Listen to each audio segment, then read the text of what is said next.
तो क्या हाल है दोस्तों। मेरा नाम विपुल और आज हम बात करेंगे एक ऐसे स्टूडेंट से जिसने लेस देन 4 मंथ्स के अंदर अपना IELTS प्रिपरेशन क्लियर कर दिया एंड वाइल प्रिपरेशन उसे कौन सी डिफिकल्टीज फेस हुई, स्पेशली एग्जाम डे के दिन सिचुएशन वहां कैसी रही, उसके बारे में आज हम जानेंगे। रुद्र राज्य गुरु से welcome to the show. Thank you. तो रुद्र, कितने बैंड आए तुम्हारे? मेरे ओवरऑल 6.5 बैंड आया है। एंड सबसे हाईएस्ट बैंड कौन से मॉड्यूल में? लिसनिंग में 7 बैंड। ओके, देन तुम्हें पर्सनली कौन सा पार्ट ऐसा लगा जो डिफिकल्ट रहा हो तुम्हारे लिए प्रिपरेशन के टाइम? मुझे राइटिंग बहुत डिफिकल्ट लगा था स्टार्टिंग में, बट हमारी फैकल्टीज ने सिखाया था कि ऑन टॉपिक बात करना है और ऐसे बहुत सारे एडवाइस दिए थे जो मुझे काफ़ी हेल्प हुआ है जिससे, और मुझे एंड अप में तो बहुत इजी लगा था। सो इतना ज़्यादा टफ नहीं था, बट स्टार्टिंग में मुझे लगा था कि ये नहीं हो पाएगा। एंड राइटिंग में कितने बैंड है तुम्हारे? 6.5। तो राइटिंग में 6.5 इज व्हिच इज गुड। तो तुम थ्रू आउट जो अपना 12th तक तुमने स्टडीज की वो गुजराती मीडियम से की या इंग्लिश मीडियम से? मैंने गुजराती मीडियम से स्टडीज की है मेरी। तो बेसिकली जिस तरह के मोस्ट ऑफ स्टूडेंट्स हमारे होते हैं गुजराती मीडियम वाले उसी तरह से, बट वो स्टूडेंट्स को माइंड में ऐसा होता है कि कहीं ना कहीं कि इंग्लिश मीडियम वाले शायद अच्छा कर सकते हैं या ऐसा। तो being a Gujarati medium student, तुम्हारे साथ क्या सिचुएशन रही फ्रॉम द डे वन के कैसे तुम 6.5 बैंड अचीव कर पाए राइटिंग के? मतलब ये तो सब गुजराती स्टूडेंट्स के साथ होता है, लाइक उन्हें स्पेलिंग मिस्टेक्स होती है, ग्रामेटिकल गलतियाँ होती है, बट आई थिंक अगर वो चाहे कि उन्हें अपनी लैंग्वेज इंप्रूव करनी है तो वो कर सकते हैं, और इतना भी ज़्यादा टफ नहीं पड़ता है। स्टार्टिंग में थोड़ा टफ पड़ेगा, बट इवेंचुअली हो ही जाता है। तो तुम्हारे साथ दूसरे स्टूडेंट भी रहे होंगे गुजराती मीडियम वाले? हाँ। तो उनमें से किसी के बैंड नहीं भी आए होंगे 6.5 बैंड, या 6 बैंड आए होंगे या 5.5 राइटिंग में, क्योंकि राइटिंग एक मॉड्यूल में शायद आधा बैंड कम आ जाता है, 5.5 हो जाता है। तो उन स्टूडेंट्स में ऐसा तुमने नोटिस किया कि जिसको देख के तुमने ऐसा कोई अप्रोच अपनाई हो कि ये करने की वजह से मेरे 6.5 बैंड आए, या ऐसी कोई तुमने क्या कह सकते हैं अप्रोच तुमने कुछ किया हो, या कोई ऐसा तुमने कुछ एक एडवांटेज तुम्हारे पास हो तुमने इस चीज को फॉलो किया जिस वजह से 6.5 आए? मतलब मेरे साथ कई स्टूडेंट्स थे जिनके पास थॉट्स बहुत अच्छे थे, बट उनके कंपेयर में मेरे थॉट्स इतने भी ज़्यादा अच्छे नहीं थे। हाँ। बट मैंने फोकस किया कि मैं सेंटेंस स्ट्रक्चर पे ध्यान देता हूँ, अच्छा। जिससे मैं तो कम थॉट वाले, मतलब इतने ज़्यादा पावरफुल सेंटेंसेस ना बना पाऊँ, तो मेरी ग्रामेटिकल मिस्टेक्स तो नहीं होंगी। और मैंने फोकस किया हाई वोकैब पे भी। अच्छा, इसके वो मुझे बहुत बेनिफिट मिला। वोकैब जिस पे ज्यादा स्टूडेंट हाँ। फोकस नहीं करता है, तो तुमने वोकैब पे ज्यादा काम किया। देन टेल मी के रीडिंग में तुम्हें कहाँ डिफिकल्टीज फेस हुई? रीडिंग में तो पहले स्टार्टिंग में तो मुझे कुछ भी मिल ही नहीं रहा था। मैंने बहुत प्रैक्टिस की और हमारे मैम से भी बात की, उन्होंने भी सपोर्ट किया मेरे को। और मतलब मैं एग्ज़ाम देने वाला था, उसके 15 दिन पहले ही मैंने बहुत ज़्यादा ध्यान दिया था उस पे। और आई थिंक तो जब मैं एग्ज़ाम देने गया था, मेरे पास मेरे में बहुत ज़्यादा प्रेशर था, बट जैसे ही स्टार्ट हुआ तो मुझे इतना डिफ़िकल्ट भी नहीं लगा, क्योंकि आई थिंक तुम लास्ट टाइम में जो मेहनत करते हो वो कुछ भी फायदा नहीं देती, तुम्हें पहले से ही मेहनत करनी पड़ती है। और वो मैंने जारी रखा था रीडिंग में और मेरा निकल गया था। तो एग्जाम डे वाले दिन जब तुम एग्जाम देने गए, अकेले गए थे कि अपने दोस्तों के साथ? मेरे साथ एक फ्रेंड भी था मेरा, हम दोनों गए थे। तो माहौल कैसा होता, नर्वस फील होता? बहुत बहुत नर्वस फील होता था, बट जैसे मैंने वो दे दिया तो मतलब एकदम स्ट्रेस रिलीफ भी हो गया था। और राइटिंग में जैसे मैंने बताया कि मेरा पहले से ही इशू था, तो थोड़ा मुझे लगा कि टफ था, पर टाइम मैनेजमेंट हो गया अच्छे से। और मैंने ऐसे में लैंग्वेज पर फोकस किया और थॉट्स भी आ चुके थे पेन थोड़े। पेपर एग्जाम में दिया? नहीं, मैंने कंप्यूटर पे किया। अच्छा, तुमने कंप्यूटर बेस्ड एग्जाम दिया? क्योंकि most of student pen paper based exam देते हैं। तो कंप्यूटर बेस्ड एग्जाम में पेन पेपर के बारे में तुम्हें कुछ पता है, एक वो किस तरह का होता है? हाँ, एग्जाम पता डे है। वाले दिन तो कंप्यूटर बेस्ड वाले को उससे डिफरेंशिएट करके समझाओ कि कंप्यूटर बेस्ड वाला पेन पेपर से कैसा लगता है? मतलब मैंने तो अपना डिप्लोमा कंप्लीट किया है आईटी में, सो मेरी टाइपिंग स्पीड भी अच्छी थी। और मैं तो गुजराती मीडियम से हूँ, तो मुझे थोड़ा ग्रामर में भी मिस्टेक्स आ रही थी, जैसे बट कि टाइपिंग मुझे स्पीड कॉमा। तुम्हें क्या लगता है उतनी जरूरी है कंप्यूटर बेस्ड एग्जाम में? मतलब ज़रूरी तो है थोड़ी, but if you don't have typing skills and तो ये नामुमकिन ही है ना कि आप टाइम मैनेजमेंट कर पाओ और ऐसे लिख पाओ, क्योंकि हमें 60 मिनट्स में पूरा ख़त्म करना होता है। बट मुझे कहीं ना कहीं ऐसा भी लगता है कि सपोज 60 मिनट्स में हम सम अप करें कि मान लो 250 से लेके 270 280 वर्ड्स के आसपास तुम ऐसे लिख रहे हो एंड 150 से लेके 200 वर्ड्स के आसपास तुम जो है वो लिख रहे हो अपना टास्क 1, तो टोटल तुम 450 500 शब्दों के आसपास लिखते हो, 450 हम वर्ड्स पकड़ लें, हाँ है ना। तो 60 मिनट्स के अंदर कहीं ना कहीं 450 वर्ड्स लिखना फॉर अ बिगिनर भी इजी है, अगर उसके पास पहले से हो सब कुछ माइंड में डिसाइडेड। कहीं ना कहीं जो स्टूडेंट कंप्यूटर फील्ड से रिलेट नहीं करते हैं, बिलोंग नहीं करते हैं, वो स्टूडेंट इसलिए स्ट्रगल करते हैं बिकॉज वो पहली बार कंप्यूटर पे बैठ रहे हो तब उनकी स्पीड स्लो है। बट तुम्हें लगता है कि अगर 3 महीने जब तुम शुरुआत कर रहे हो IELTS की फिर लर्निंग फेज की, तब से ही अगर CBT पे वो बैठ जाए पेन पेपर वाला स्टूडेंट्स, तो उसकी स्पीड आ जाएगी ना एंड में जाते? क्या लगता है तुम्हें? मतलब लगता है तो है आ जाएगी, पर उससे फोकस तो करना पड़ेगा, मतलब हाँ। प्रैक्टिस नहीं करेगा तो ये तो नामुमकिन ही है। हम्म। मतलब मुझे ऐसा लगता है कि लाइक जब मैं एग्जाम देने बैठा तो मेरे दिमाग में ऐसे थॉट्स नहीं आ रहे थे।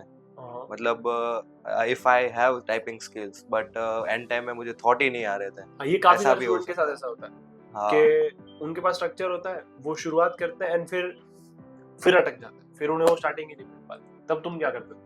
मैंने शांत दिमाग से सोचा कि क्या भी कर सकते हैं, कि प्रेशर भी था थोड़ा, हाँ हाँ। तो मैंने लिख दिया, मैंने स्ट्रक्चर पर ध्यान दिया और इवेंचुअली ये हो गया, तो अच्छे से लिख दिया था मैंने।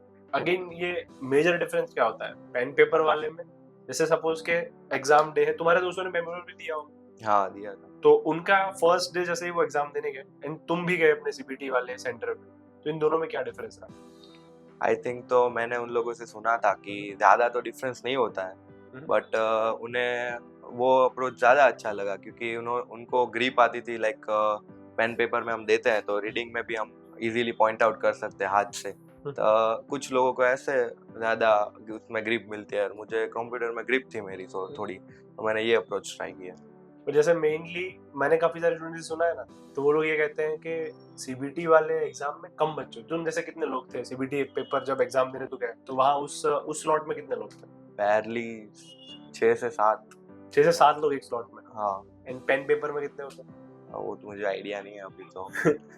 250 लोग होते हैं, 200 से 250 लोग पेन पेपर वाले जब स्लॉट होता है ना एग्जाम का, तो एक साथ एग्जाम देने जाते हैं।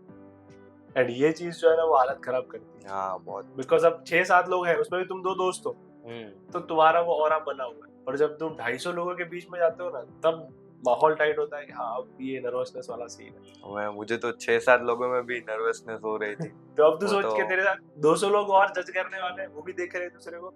एंड जो लोग ग्रुप में गए होते हैं ना, जैसे कुछ 4 लोग भी आते हैं, 5 लोग, उनका तो क्या है, नर्वसनेस आपस में सेटल हो जाती है, उनका हाँ ऑरा बन जाता है। बट जो कोई बेचारा अकेला गया होता है, उसकी जो हालत खराब होती है पेन पेपर बहुत। वाले एग्जाम में। बट हम सबके साथ भी ऐसा नहीं होता, बट जो स्टूडेंट पर्टिकुलर काफी सारे हैं, बहुत नर्वस हो जाते हैं अभी तो शुरू होने से पहले।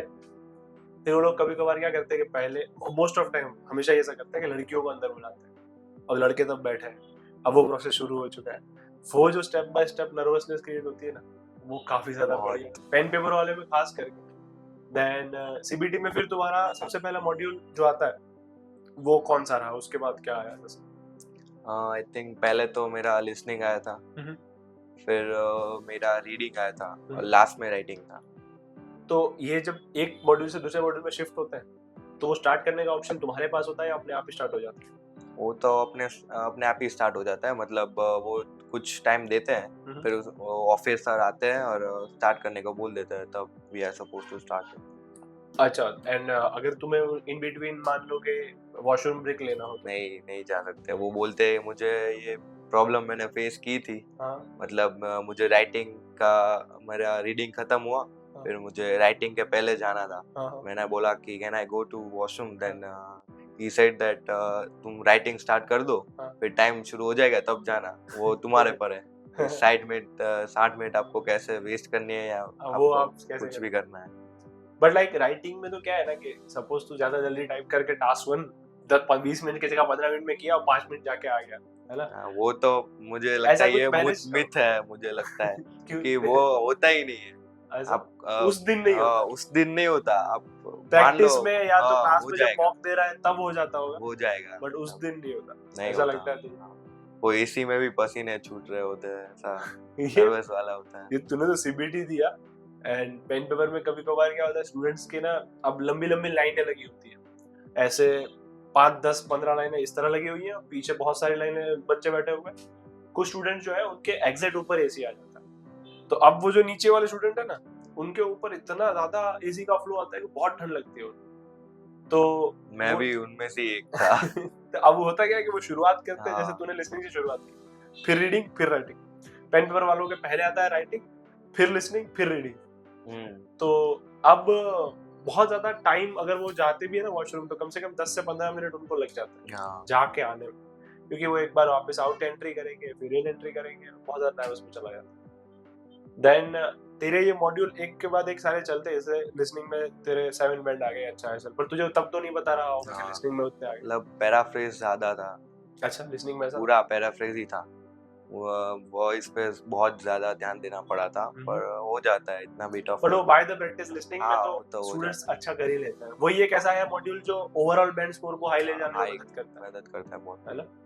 एंड उसके बाद फिर रीडिंग रहा, फिर लास्ट में राइटिंग। तो रीडिंग, ड्यूरिंग जब तू रीडिंग दे रहा था, तुझे रियलाइज हुआ कि ये वाला रीडिंग थोड़ा अपना गड़बड़ गया है, या तो अच्छा गया है, या मुझे कुछ लगा था बीच में, पर जो भी होगा देखा जाएगा, वो करके हम तो निकल गए थे, तो बट नहीं, इवेंचुअली अच्छा गया था। जैसे ये रीडिंग का जो तेरे दिमाग में सपोज कि थॉट आया कि गड़बड़ गया, तो राइटिंग में कैरी फॉरवर्ड तेरे दिमाग में constant back of the mind चल रहा था, कि फिर तूने बिल्कुल हटा के राइटिंग पे फोकस मतलब ये हुआ था जब राइटिंग शुरू नहीं हुआ था ना, हाँ। मतलब थोड़ा टाइम देते हैं, ऑफिसर आएंगे फिर स्टार्ट करेंगे।